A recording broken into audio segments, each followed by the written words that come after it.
Welcome to the next episode in this course. Well, as entrepreneurs, we know the importance of growing. Growth, scaling, these are the fundamental building blocks of any successful venture.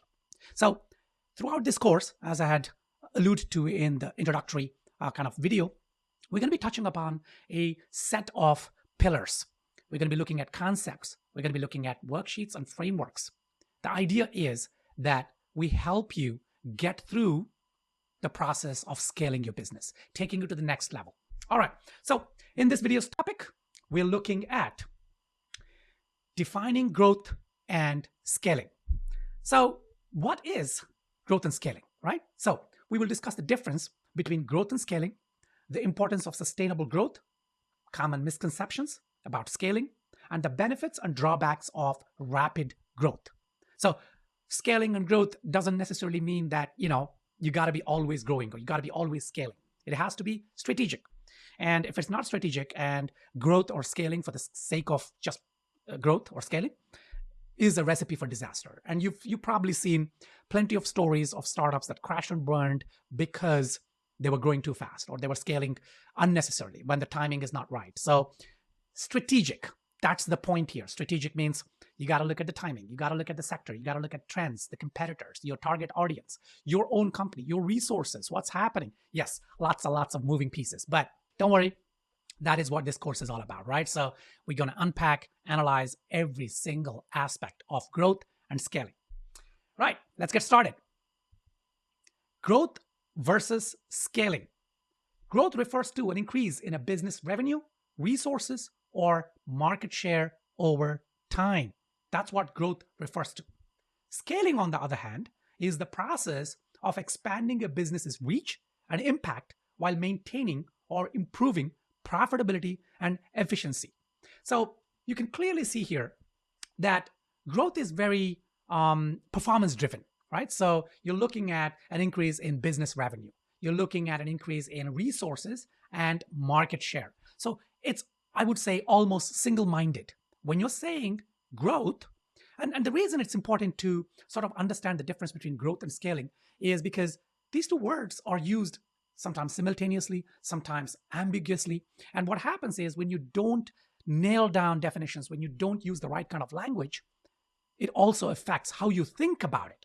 If you thought growth and scaling is the same, then you might use growth tactics and strategies when you want to scale and vice versa. You see where I'm going with this, right? Okay, so scaling, on the other hand, is the process of expanding a business's reach and impact.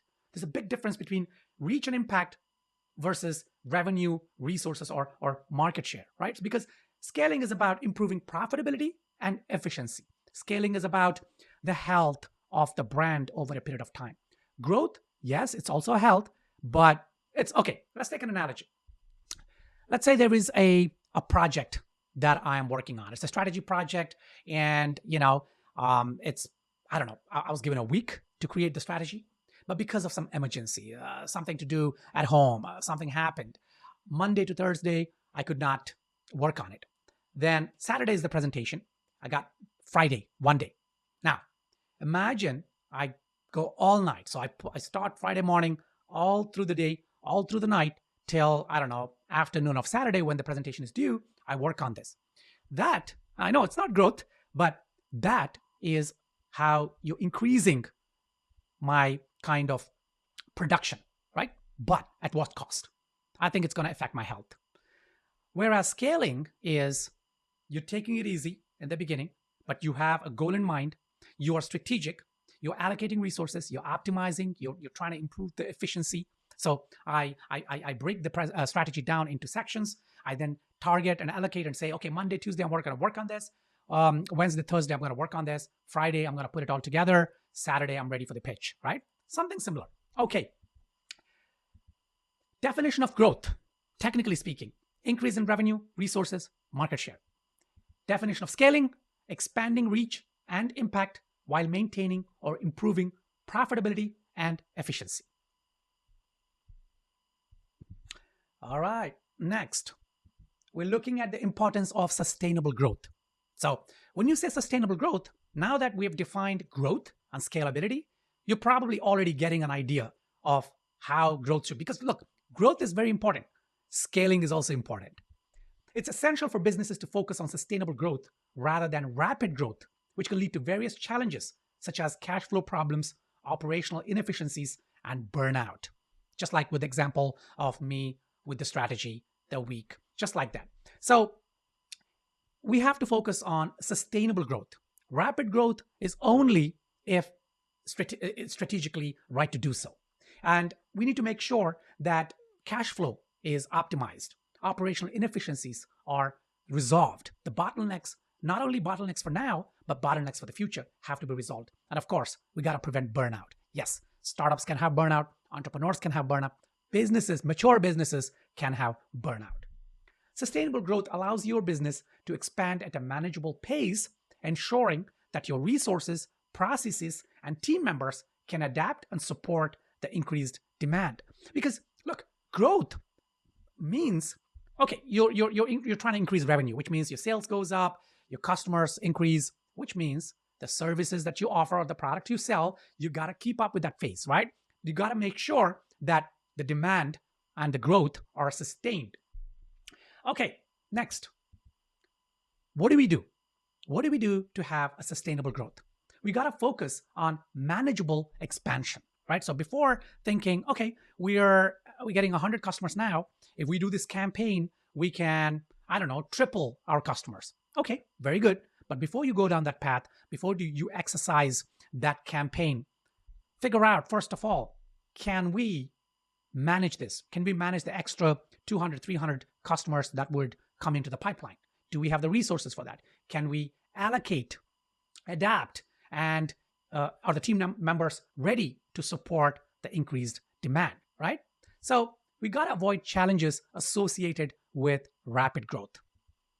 What about common misconceptions about scaling? One misconception is that scaling always requires significant investment and resources. While scaling may require some initial investment, the goal is to improve efficiency and profitability, which can help offset these costs over time. So what does this really mean? Yes, to scale, you need investment and resources, because scaling is really, you're doing something well. You are providing a service, you're providing a product, and now you're going to double that.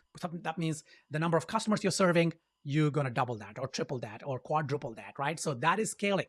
But at the same time, scaling is about improving efficiency, about profitability. Because look, you could have growth where you increase your customers from 100 to 300, but then at the end of the day, after you've serviced or you've taken care of those 300 customers, you look at your balance sheet, your profitability may actually have gone down when you had 100 customers. At 100 customers, let's say your profitability was 20%. So a customer pays you $100 and your profit is $20. But then when you grow your customer base and they're now 300 customers, maybe your profitability goes down to 10%. Why? Number of reasons. Some quick things would be because of the logistics. So you got to increase your team size to handle this. And because you're trying to increase it rapidly and urgently, you may end up paying a lot more, which eats into your profitability, right? And of course, therefore, efficiency and profitability, they will offset any kind of investment, should offset any kind of investment that goes into scalability, right? That goes into scaling your business. Another misconception is that scaling happens overnight. Scaling is a gradual process that requires strategic planning, execution, and ongoing adjustments to succeed. It's crucial to be patient and approach scaling with a long-term perspective. That's why this whole course is called Scaling Mastery, not Growth Mastery. Growth is good, and there are times you can do that, and we will do a separate kind of a mini course on growth. But this course is about scaling, and not just any kind of course. This is a masterclass on scaling. Now, scaling cannot happen overnight, right? So if you're having 100 customers today, if you want to have, 300 or 500 customers in the next couple of months, that is a wrong way of approaching it. Scaling is a gradual process. So that means you have 100 customers today, then next month, aim to have 120, 130, maybe 150. Then the next month after that, 175, maybe 200. Even that could be considered fast. So it has to be a gradual process that requires strategic planning, execution, and ongoing adjustments to succeed. What that means is, let's say you went from 100 customers to 150 customers. You got to really look at metrics. You got to track not just customers, orders are going out, but every aspect, every touch point, including support, including your website, the speed of your website, for example, the speed of the order process, bottlenecks in terms of fulfillment, shipping, what's happening, the costs, everything. And you got to be very strategic and say, okay, already we can see some bottlenecks. We can see a little bit of the profit going down. Profit is taking a hit, and it's causing commotion with the team. It's causing issues with the team. So yeah, it's time to sort of maybe step back a little bit.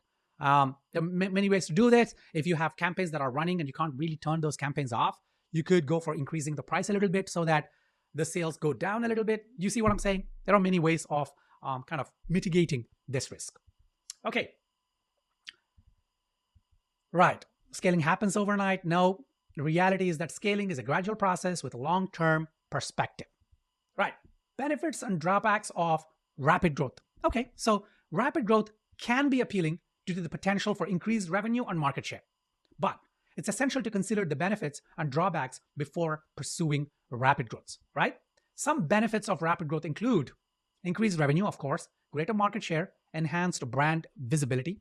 But rapid growth can also come with several drawbacks, such as strained resources and team members, difficulty maintaining quality and customer satisfaction, potential cash flow problems. Okay, so misconception 1, scaling requires a significant investment in resources. Misconception 2, scaling happens overnight. Reality, scaling is a gradual process with long-term perspective. Benefits, yep, increased revenue, greater market share, enhanced brand visibility. Drawbacks, strained resources and team members, difficulty maintaining quality and customer satisfaction, potential cash flow problems.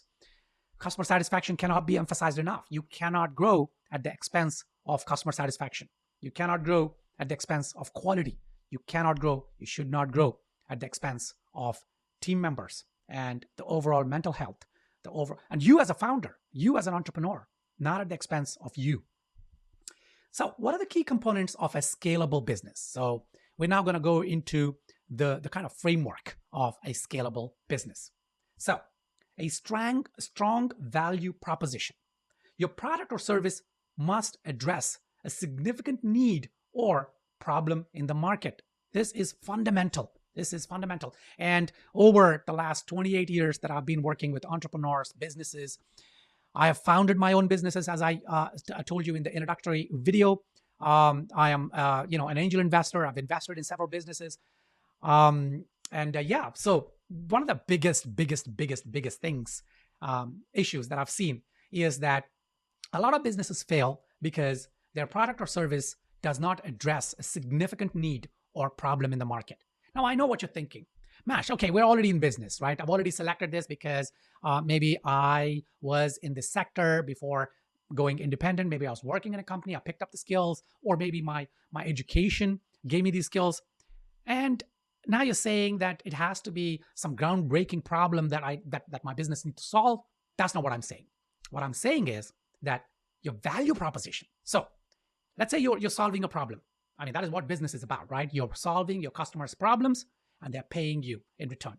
It's an exchange of value, right? Value goes from you to your customers, and then value in the form of money comes back to you. Now, in this equation, you should always provide more value than the money your clients pay you. That is non-negotiable.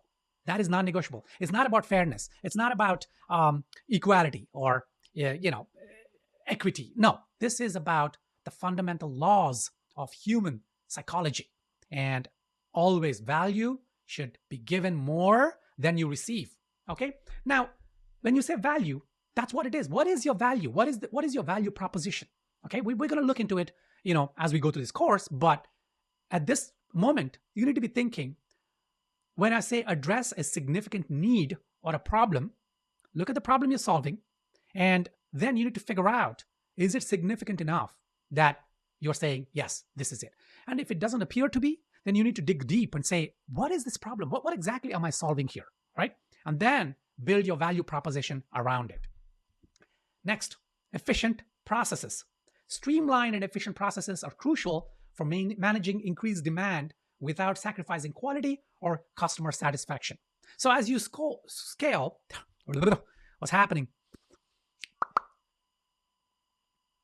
So as you scale, you're looking at increased demand, right? So you have to service that increased demand. And when you're servicing increased demand, typically quality is sacrificed or customer satisfaction is. It's inevitable. It's not your fault. This is just how it works. So therefore, you got to have processes in place. And these processes should be created not when you're scaling and you're scrambling to meet demand and you're scrambling to make your customers happy. No, it should be created before you scale, before you have that demand. So you need to sit down or pay someone to come up with strategies and processes that will mitigate eventual scaling. Adaptable technology. Your technology infrastructure should be adaptable or able to scale with your business, ensuring that it can handle increased workloads without compromising performance. Okay. This is like, might sound like a no-brainer, but this is such a significant point. And you will notice this with lots and lots of even big brands out there. Overnight their servers crash, or their shopping cart slows down. You go and you're trying to reach them on the phone, and you're like 40 minutes, listening to crappy music. You don't hold. Their support structure, whatever, shipping delays. All these things are because of technology. Trust me. So you gotta be careful with your technology. Don't try to scale without having the right technology in place. And technology is not a cost. It's an investment, right? It's not an expense. It's an investment. You need to invest in people and technology. Processes are both for people and technology. Strategy is for people, technology, and your consumers, or your target audience. So adaptable technology is very important. And then, of course, a high-performance team. Your team members should be adaptable, skilled, and able to support your business as it grows. Now, okay, look, not everyone can start building a high-performance team right off the bat. But if you follow a process, if you use a platform like, for example, Panaton platform has a component called Teams. And, it enables you to build teams made up of highly skilled professionals that are independent, but also part of your team. So the two ways of doing it. The old way is where you hire team members and, they're on your payroll and they are salaried kind of employees. And the other way, the new way going forward, is for you to hook up with complementary entrepreneurs who are offering the skills that you need, and you become teams. And you, of course, you manage this team because you're getting the customers, and your team members are independent, but they're also part of your team. Yeah. So building a team, high performance team now is possible with Panaton. You can do it. Not just with Panaton. I mean, you can do it offline too. You can do it by yourself. You can use other systems, and so on and so forth. Okay. So quickly recap. Component 1 is a strong value proposition. Next is an efficient process, adaptable technology, and a high performance team. Okay. So we're just defining growth and scaling in this video, right? So this video comes with a worksheet. It's called Scaling Readiness Assessment. This custom scaling readiness assessment is designed to help you evaluate your business's current state and readiness to scale. The questionnaire includes questions on financial stability, operational efficiency, market potential, and team capabilities. After completing the assessment, you will then receive a readiness score and recommendations for improvement. Okay, this is not automated, right? It's just a document. You got to answer the questions, and then there is a score. Each of those questions has a score. You add them up. Then you got all the scores. You add them up. If you are 80 to 100, your business is well prepared for scaling. Continue to refine and optimize your strategies as you grow. If it is 60 to 79, your business is on the right track, but there are areas for improvement.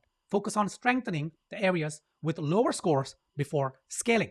If you're 40 to 59, your business needs significant improvement before scaling. Develop a plan to address the areas with the lowest scores. Below 40, your business is not ready for scaling. Take time to reassess your business model, market potential, and operations before considering growth. This is very critical, right, guys? Pay attention to this. Now, to help you through this, I've also included a framework to understand where your business is in terms of stage of scaling, right? So understanding stages of scaling. The stages of scaling framework is a visual representation of the various stages of scaling a business from startup to mature enterprise. The framework outlines key milestones, challenges, and success factors for each stage. You can then use this framework to identify your current stage and plan for growth. Okay, so yes, I know there's a lot of information just in the first video. Every other episode in the rest of the course is going to be like this. Now, that's why this scaling is a serious business. Trust me. You're lucky if you think you can scale. You're luckier if you're ready to scale, if you're really ready to scale, not just because you think. So, I've seen in my 28 years experience working with hundreds of startups and founders, I've seen plenty of startups and businesses that got destroyed because they were scaling too fast. They were growing too fast, too soon, and it was not strategic. All right. Okay. So that's all for this episode. Let's go on to the next one.